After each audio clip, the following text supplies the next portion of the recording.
7:30 போலலாம் அன்றைக்கி day start ஆயிடுச்சு. அன்றைக்கி வந்து தலைக்கு வந்து எண்ணெய் வைக்கணும் அப்படின்னு நினச்சிட்டு இருந்தேன். தலைக்கு நல்லா எண்ணெய் வச்சுட்டு ஊற வச்சுட்டு அப்படியே குளிச்சிடலாம் அப்படின்னு சொல்லிட்டு இடையில கொஞ்சம் கொஞ்சம் ஒர்க் இருந்தது. நைட்டு வந்து பாத்திரம் எல்லாமே அப்படியே கிடந்ததா, அதனால் கிச்சனை ஃபஸ்ட்டு க்ளீன் பண்ணிடலாம் அப்படின்னு சொல்லிட்டு தான் கிச்சனை க்ளீன் பண்ண எடுத்துகிட்டு இருந்தேன். ஃபஸ்ட்டு வந்து அடுப்பில் வந்து மேடையில் அந்த கோழினை வந்து நல்லா தெளிச்சு விட்டுட்டோம் அப்படின்னா கொஞ்சம் நேரம் ஊறிட்டு இருக்கும். அந்த கேப்பில் வந்து பாத்திரம் எல்லாமே விளக்கி வச்சுட்டு அதுக்கப்புறமா அதை க்ளீன் பண்ணிக்கலான்னு.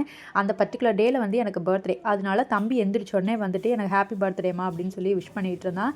உண்மையாகவே குழந்தை வந்து சொல்கிறப்ப ரொம்ப ஹாப்பியாக இருந்தது. ஏன்னா சின்ன பையனாக இருந்தவன் இப்போ வளர்ந்து அவனே ஞாபகம் வச்சு வந்து ஹாப்பி பர்த்டே சொல்கிறான்.